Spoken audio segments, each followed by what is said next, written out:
Hello, welcome back to my channel. It's me, SB. So today we are continuing on with our beginner needle tatting series, and this is actually going to be more of an advanced technique, or a technique that you can incorporate into your projects if you see fit. So today we are going to learn how to do Josephine knots. I'm going to call them Josephine rings, and the S and the Z twist chain. So they're basically work the same way, just one is a ring and one is a chain. So let's get started. So I am going to start working a S chain. So I'm going to rotate my work or reverse my work. And I'm going to start working my chain. So an S chain is worked with the first half of a double stitch only.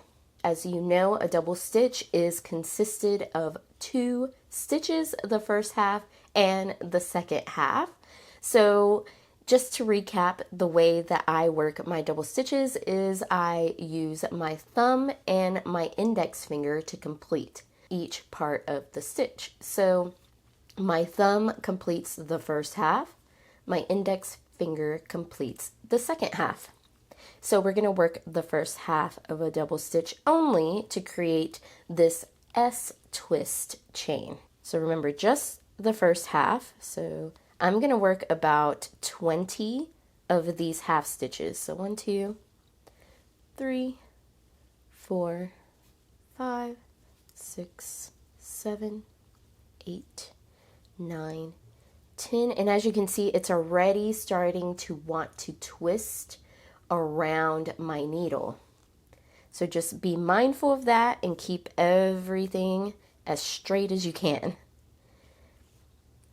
11, 12, 13, 14, 15, 16, 17, 18, 19, 20. All right.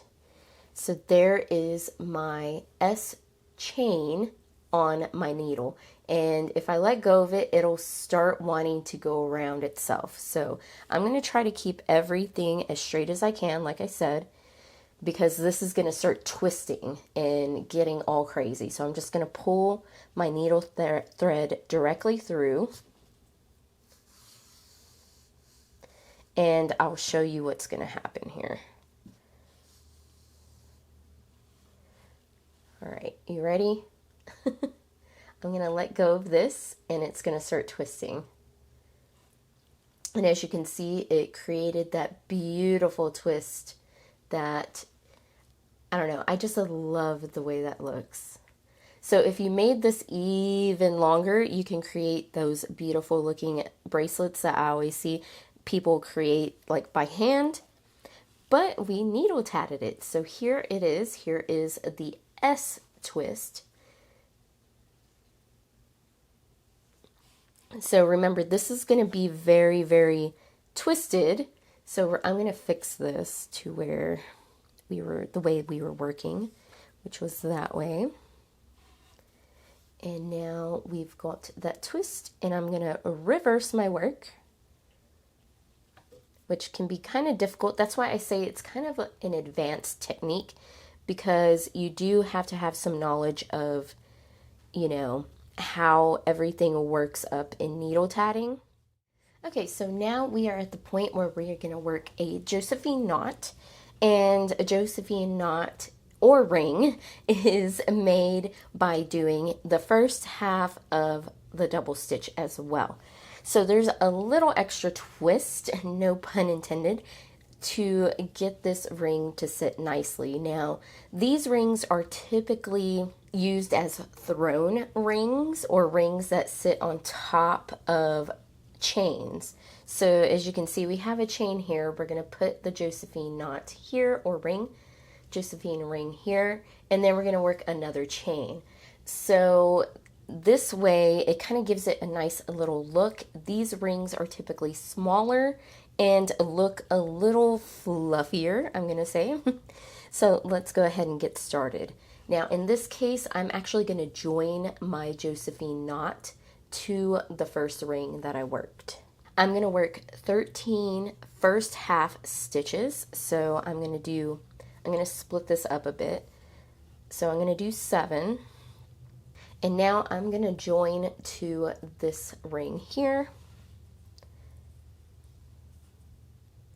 And I'm not going to count this join right here as a stitch because, you know, it's technically a stitch, but I'm not going to count it. So I'm going to continue on. So that's 8, 9, 10, 11, 12. So on the 13th one, I'm actually going to create the second half of the double stitch. So we have a regular stitch here at the end. And this is just going to help this sit on top of our chain a little neater. So now we're going to close the ring the way we normally would. Pull this through. Sorry, this yarn is really thick, so it's a little difficult to get through. And you're going to see the difference between a regular ring and a Josephine knot or ring. You see that? It looks so much prettier, I think. It's just got a cuter look. It has a little tiny twist to it. And now we are going to reverse our work.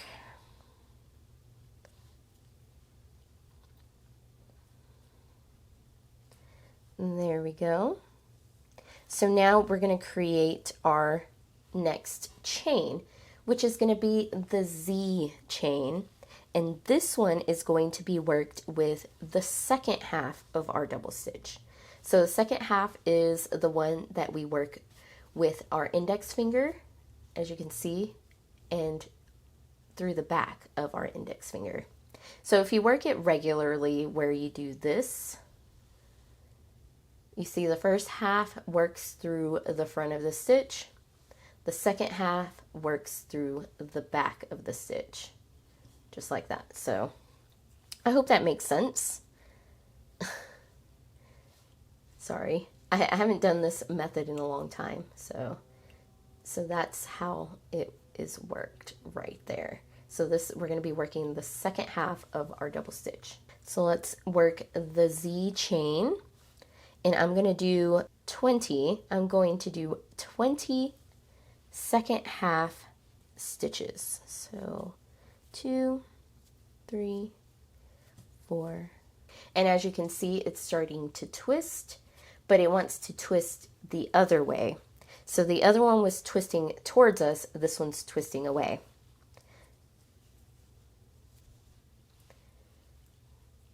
So once again, we're going to want to hold everything in place because this is going to twist on itself.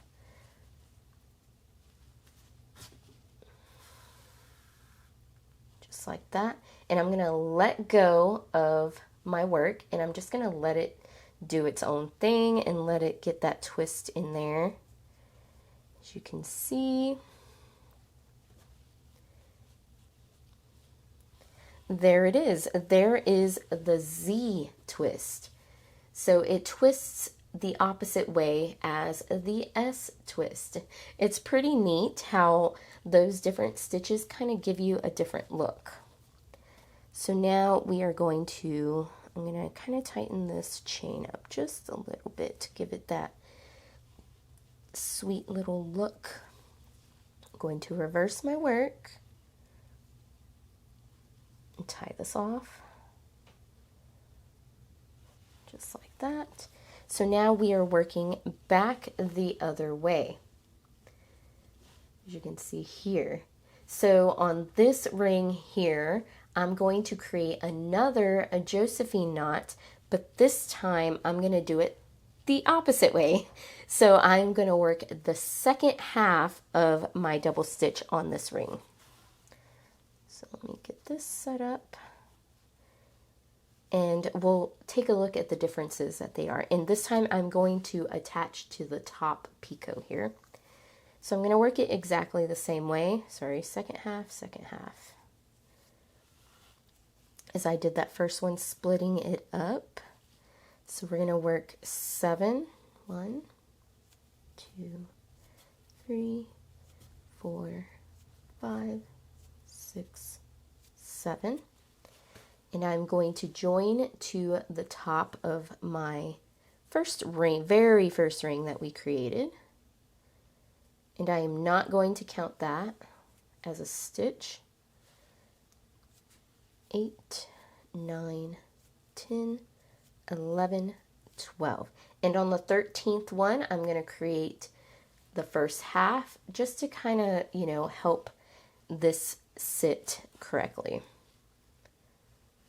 We're going to close this ring. I just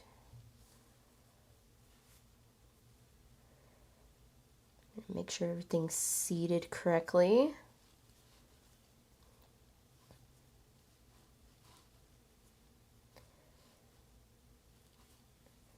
And I'm going to reverse my work and close the ring. So if we really take a look at these, they have a slightly different twist to them. So I'm going to flip it back to how we started originally. So this chain here was worked with the first half stitch. This Josephine knot was worked with the first half stitch. Second half stitch, second. If we really take a look at them, you can kind of see the differences in them, but to me they look very similar. So it's going to take more of a trained eye to actually identify these, you know, whether or not you use the first half or the second half of a stitch. But I think this is a great way to give your projects a different look, a different feel. And it also, these chains here are perfect for making little bracelets and whatnots, especially if you have like that multicolor thread. I think those would look really pretty with that. So there you go. There is the S twist chain, the Z twist chain, and 2 different versions of the Josephine knots. Thank you so much for watching. I hope this video was informative and it inspires you to do something different. And yeah, as always, happy tatting, happy crafting, and I'll see you in the next video. Bye!